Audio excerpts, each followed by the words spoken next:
Radio San José de Cúcuta, líder en la construcción de un país en paz. 1160 Radio San José. La cultura, la información, la libre expresión y opinión tienen espacios en Radio San José de Cúcuta.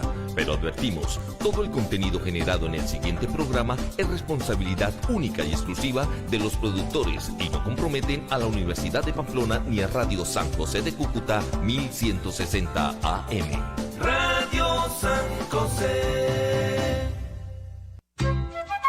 Siempre Venezuela. 2 horas de información, noticia, cultura, música y la presencia de la migración venezolana en el mundo. A partir de este momento, Venezuela siempre, siempre Venezuela. Con ese tema iniciamos nuestra edición de la tarde de hoy de Venezuela siempre, siempre Venezuela. Como siempre lo hacemos con mucho cariño y mucho respeto para todos ustedes a través de esta señal 1160M Radio San José de Cúcuta, desde Cúcuta para todo el mundo. Llevándoles a ustedes información, comentarios, noticias, música, entrevistas, todo lo que tiene que ver con Venezuela y su migración a lo largo y ancho del mundo. Lo hacemos con mucho cariño y mucho respeto para todos ustedes a través de esta señal. Bueno, resulta que hoy la primera dama de los Estados Unidos, Jill Biden, y el presidente norteamericano Joe Biden se reunieron con Fabiana Rosales de Guaidó, la esposa de Juan Guaidó, en una visita oficial a la Casa Blanca. La visita abordó la crisis humanitaria de Venezuela, la defensa de los derechos humanos y la lucha por elecciones libres, justas y transparentes. Esta visita ya estaba programada desde hace algunos meses y fue hoy que se pudo consolidar. Ya previamente Fabiana de Guaidó se había reunido con representantes del Departamento de Estado norteamericano y también algunas organizaciones civiles, entre ellas organizaciones de defensa de derechos humanos y de temas de los venezolanos en los Estados Unidos. Aprovechó la primera dama encargada de dar un mensaje directo de Juan Guaidó a Joe Biden y le insistió en la necesidad de seguir apoyando el proceso de democratización que se amerita en Venezuela. Biden, por su parte, comprometió todos sus esfuerzos para seguir adelantando esta gestión y el apoyo y reconocimiento a la administración Guaidó que Estados Unidos reconoce desde el año 2019. También se producen nuevas declaraciones en relación al tema de la solicitud del presidente electo de Colombia, Gustavo Petro, para la reapertura de la zona de frontera, la reapertura de las zonas de frontera binacional. Ya esta mañana comentábamos cómo Petro había publicado en su cuenta de Twitter una información relacionada a este tema, pero también hoy al mediodía, en horas del mediodía, en otro Twitter, el presidente de facto de Venezuela, Nicolás Maduro, respondió al Twitter indicando sí que habían hablado de temas de integración, de desarrollo, de nuevas etapas para la relación binacional, pero no aportó mayores elementos sobre el tema de la fecha de la reapertura y cómo se haría este proceso. Por su parte, el alcalde de Cúcuta, Jairo Yáñez, ha publicado también en su cuenta de Twitter lo siguiente: los acercamientos entre Gustavo Petro y Venezuela para el restablecimiento de las relaciones comerciales plenas entre los dos países son una buena noticia. Estamos prestos a ayudar en todo lo necesario para recuperar la economía propia de la frontera más dinámica de América. Pero fíjense ustedes el enfoque que le da Jairo Yáñez a esta reapertura. Es estrictamente desde el punto de vista comercial, desde el punto de vista económico, y es hacia allí donde apuntan los primeros tiros vinculados a este tema. Aprovechemos el momento y vamos a escuchar el noti audio del portal informativo El Pitazo en un enlace entre Siempre Venezuela y elpitazo.com. Noti audio El Pitazo, un preciso resumen de lo que ocurre en toda Venezuela. Amigos, bienvenidos a una nueva emisión del Noti Audio El Pitazo. A continuación, las informaciones más destacadas. Un estudio de Ecoanalítica reveló que en el último mes los pagos en divisas cayeron 20%. El economista Asdrúbal Oliveros señaló que esto se debe a que los ciudadanos buscan evitar ser afectados por el impuesto a las grandes transacciones. Y es que para ahorrar dinero, la manera más sencilla de evadir el pago de 3% sobre el precio del producto es realizar la compra en bolívares, ya que el IGTF solo afecta a las transacciones que se llevan a cabo en divisas. Gustavo Petro afirmó este 22 de junio que se ha comunicado con el gobierno de Nicolás Maduro para abrir el paso fronterizo entre ambas naciones. Cabe destacar que la frontera entre Venezuela y Colombia ha estado cerrada desde hace casi 7 años. Petro, quien fue elegido presidente de Colombia el pasado domingo, no dio detalles de la conversación ni quién fue su interlocutor, aunque se presume que haya sido el presidente de Venezuela, Nicolás Maduro, con quien además tiene afinidades políticas. Diputado Correa pide al CNE segunda vuelta para primarias de la oposición. Podría ser que ninguno de ellos llegue al 6-7%, con lo cual el que resulte electo tenga legalidad, pero no tenga la legitimidad. ¿Qué le estoy proponiendo? Que quienes obtengan la primera y segunda mayor votación pasen 2 o 3 semanas a una segunda vuelta. Estudiantes de la UCB rechazan intervención del TSJ ante elecciones universitarias. Escuchemos al presidente de la FCU, Jesús Mendoza. De la otra plancha quieren tratar de vulnerar el derecho de los estudiantes. Los estudiantes votaron el 25 de mayo, los estudiantes se expresaron el 25 de mayo y no es necesario ni vamos a permitir que se repita una elección cuando los estudiantes aquí ya depositaron su voto y su confianza. De alguna otra manera la declaración es clara, que se respete el derecho de los ucevistas. Continúan las adecuaciones para reactivar el peaje de Tazón. Titi González nos cuenta. El próximo 1 de julio estaría previsto que empiecen a funcionar el peaje de Tazón ubicado a la altura de Hoyo de la Puerta en la autopista regional del centro. Sin embargo, un encargado de la empresa Cobremex, la cual presta su servicio de adecuación tecnológica y cobro de peaje, indicó que esta fecha es tentativa, por lo que podría extenderse. También detalló que se encuentra en un proceso de orientar a los conductores para que sepan por cuál canal deben pasar y así evitar el tráfico de vehículos.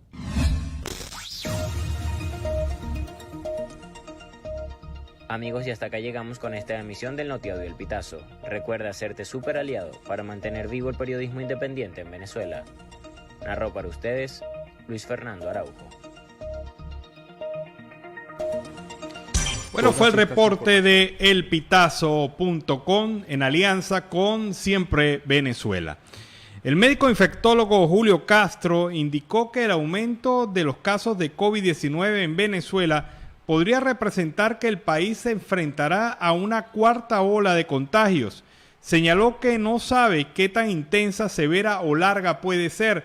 Sin embargo, reiteró las recomendaciones básicas para el control del contagio, es decir, mantener la distancia prudente, el lavado de manos y también mantener el uso de la mascarilla o la máscara de cara para poder evitar contagios o frenar la ola de contagios que actualmente se presenta en Venezuela. Con ese reporte nos vamos a la pausa comercial y musical del momento y a regreso seguimos acá en Venezuela Siempre, Siempre Venezuela. Bueno, el temazo a esta hora, el grupo Son de Cali, analizando este tema que nos permite iniciar el segundo segmento de Venezuela Siempre, Siempre Venezuela en la tarde de hoy. Bueno, el pasado 6 de junio, los residentes de cirugía del Hospital del Zulia, del Hospital de Maracaibo, María Inés Elías y Rafael Briceño fueron detenidos por tener insumos médicos en su vehículo. Los residentes de posgrado afirmaron inmediatamente las organizaciones de defensa de derechos humanos y también los gremios vinculados al sector salud, señalaron que estos residentes de posgrado no son quienes se roban los insumos de los hospitales. Tener insumos para ayudar a un ser humano enfermo es el pan nuestro de cada día en los hospitales del país, señaló el director de posgrado de Medicina de Luz, Freddy Pachano. Pachano había exigido el pasado 6 de junio la libertad de estos médicos que fueron detenidos por una operación, funcionarios de la Guardia Nacional, quienes efectuaron una requisa en el Hospital Universitario de Maracaibo y encontraron estos insumos dentro del vehículo de los residentes. Sin embargo, se conoció que estos insumos iban a permitir la operación de una persona, de una señora que tenía ya más de un año esperando una importante operación, y fueron los mismos familiares de esta persona quienes compraron los insumos básicos para que ella fuera operada. Estos fueron los insumos que consiguió la Guardia Nacional y se inició un caso que los mantuvo detenidos hasta el día de hoy. Les cuento que el día de hoy, de una manera muy particular, el juez de control del caso ordenó la libertad y el reintegro a sus funciones de los residentes del posgrado Rafael Briceño y María Elías. Ellos están agradecidos por el trabajo del equipo de la Universidad del Zulia, liderado por la doctora Luisa Rojas y el doctor Lucio González, quienes lo defendieron en tribunales. Allí se pudo hallar la verdad del caso. Los familiares declararon a favor de estos médicos. Se comprobó con facturas la compra de los insumos fuera del hospital, pero ahora estamos pendientes de qué pasó con esos insumos y qué lo hizo la Guardia Nacional, que se los llevó en este operativo que realizaron y que produjo la detención de estos médicos. Pasaron casi mes y medio detenidos por un hecho injusto totalmente y que demuestra a claridad cómo está el tema de la salud en Venezuela. Además de estos médicos, otros 23 médicos en Venezuela han sido detenidos en estas operaciones que supuestamente buscan involucrarlos en el tema del robo o en la desaparición de insumos médicos. Pero la verdad verdadera es que ni los insumos están llegando a los hospitales, ni los médicos son responsables de lo que está allí pasando, porque para eso existen protocolos y existen administraciones que manejan estos insumos en cada uno de los depósitos de los hospitales principales de Venezuela. Así que nos alegramos mucho por la liberación de Rafael Briceño y María Elías, quienes fueron liberados a raíz de una decisión por parte del juez de control que ordenó su libertad y, lo más importante, su reintegro al trabajo con la frente muy en alto. Y esto es totalmente satisfactorio para el país. También, en el caso del avión de Irán y Venezuela que está retenido en Buenos Aires, en Argentina, Julio Borges, dirigente político de la oposición venezolana, ha señalado que la fiscal del caso reveló información que compromete más a Maduro e Irán en un plan de desestabilización de la región que estaría detrás del avión iraní venezolano en Buenos Aires. Señala que las pruebas mostradas por la fiscal se encuentran entre ellas un plan de vuelo que indica que aún el avión pertenece a Mahan Air, la aerolínea acusada de traficar armas. Hay incongruencia en la lista de los tripulantes que salieron de Caracas. Es más, se señala que habían 7 iraníes y en Buenos Aires solamente se encuentran 5. ¿Qué pasó con los otros 2? Hay un carnet que corresponde a Fars Air Quest, la aerolínea vinculada al terrorismo. No se descarta que el avión haya llegado con bienes o dinero para la organización de un ataque terrorista, afirma Julio Borges. Esto indica que el gobierno de Alberto Fernández mintió y banalizó un hecho muy grave que pone en riesgo la seguridad argentina. La justicia debe seguir investigando todo este entramado que sin duda alguna vincula a Maduro y a sus aliados con el crimen organizado y el terrorismo, finalizó Julio Borges. Así que este caso pique se extiende, hay nuevos elementos, hay una investigación de la Fiscalía, hay el aporte de pruebas por parte del gobierno de los Estados Unidos y también hay señalamientos desde Paraguay, en donde también se va a iniciar una investigación precisamente porque ese avión tocó territorio paraguayo y recordemos que en esa zona en Paraguay se encuentra la triple frontera, que es donde se cree que organizaciones terroristas internacionales se están financiando con dinero de drogas y tráfico de armas, entre otros delitos. Con este reporte nos vamos a la pausa comercial y musical del momento y a regreso seguimos acá en Venezuela Siempre, Siempre Venezuela. El tema Ella es mi fiesta, Maluma y Carlos Vives nos ha traído ese tema alegre para culminar nuestra edición de Venezuela Siempre, Siempre Venezuela en este último segmento, presentando el último segmento, el último pedacito de la torta que nos falta todavía por comer en esta tarde de Siempre Venezuela. Mire, A veces cuando se realizan las protestas sociales, para justificar la violencia se saca cualquier razón. Y esto lo comento por un video que se ha viralizado en redes sociales, en donde uno de los dirigentes de las protestas sociales en Ecuador, estando en Quito, ha colocado la responsabilidad de la crisis económica y social de ese país en los venezolanos. Para este dirigente, los venezolanos somos los responsables de la situación que vive Ecuador. Primero porque, según él, los estamos invadiendo.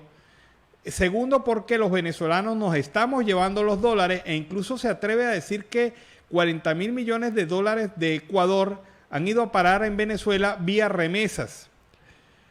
Y también que, por lo tanto, Venezuela se dolarizó con el dinero de allá. Esta gente en Ecuador está lanzando y está liderizando protestas, enviando estos mensajes xenófobos para encontrar responsables a la crisis, para acusar al gobierno del presidente Guillermo Lasso de ser muy abierto con la migración venezolana y de generar condiciones sociales y económicas que están afectando a la población de Ecuador, según lo que señala este dirigente social. ¿Qué deriva estas acusaciones? Deriva en violencia, deriva en agresión xenófoba contra venezolanos, y es el argumento más pueril, el argumento más imposible de hallar en alguna ápice de verdad, porque esta situación no es así y nunca se ha convertido esto en lo que este señor señala, que estamos invadiendo, que estamos tomando los recursos económicos del Ecuador y que estamos generando la dolarización de Venezuela con los recursos del Ecuador. Cosas veré de Sanchos y cosas vamos a encontrar en el camino, en este camino de la ruta migratoria, que lamentablemente se tiene que enfrentar con personas como estas, que vienen generando más problemas a la migración en unos casos que de verdad no tenemos nada que ver. Es una condición de verdad bastante difícil. Por otra parte, hablando de otro tema, el gremio médico venezolano ha alertado sobre la presencia de un nuevo pico en el COVID-19 en el país. Esta sería la cuarta ola. El gremio médico ha publicado su encuesta nacional de hospitales en la que alertaron sobre el posible inicio de una nueva ola del COVID. Julio Castro, médico infectólogo, señaló que los niveles de vacunación no son óptimos, razón por la cual se debe estar atento. Si el número de fallecidos es 5.000, eso se multiplica por 3 en las últimas semanas, ha aumentado y puede ser el inicio de una nueva ola pandémica, alertó. Además, comentó el especialista que esta nueva alerta amarilla de una cepa que puede ser Omicron 2, insistió en mantener el uso de mascarillas y el distanciamiento físico para evitar contagios. Asimismo, solicitaron a los dirigentes de los partidos políticos incluir el tema sanitario en las negociaciones que se vienen realizando en México. Señala que es necesario que el país entienda que estamos en pandemia, que la pandemia, que el COVID no se ha ido y que más bien se ha ido mutando y adaptando a nuevas circunstancias que pueden afectar a un país que ya de por sí cuenta con una infraestructura muy débil para enfrentar el tema del COVID, además de un plan de vacunación ficticio que se ha inventado el gobierno y en el cual nunca se han cumplido las metas necesarias para la inmunización de rebaño. Nos despedimos, finalizamos nuestra edición de Venezuela Siempre, Siempre Venezuela, invitándolos a estar pendientes mañana en nuestros diferentes horarios, en la mañana, al mediodía y en la tarde, para llevarles a ustedes información de Venezuela y su migración a lo largo y ancho del mundo. Feliz noche, que descansen. Siempre Venezuela es un programa que te brinda las mejores noticias, comentarios, análisis, entrevistas y música. Información sin censura, en la voz de los protagonistas. Todo un equipo de producción de primer nivel. Siempre Venezuela. Lo encontrarás en las radios de tu preferencia. O si no, visítanos en nuestras plataformas digitales. Siempre Venezuela Radio. En Instagram, Facebook y Twitter. De lunes a viernes le decimos lo que en Venezuela prohíben. Porque somos Venezuela siempre, siempre Venezuela.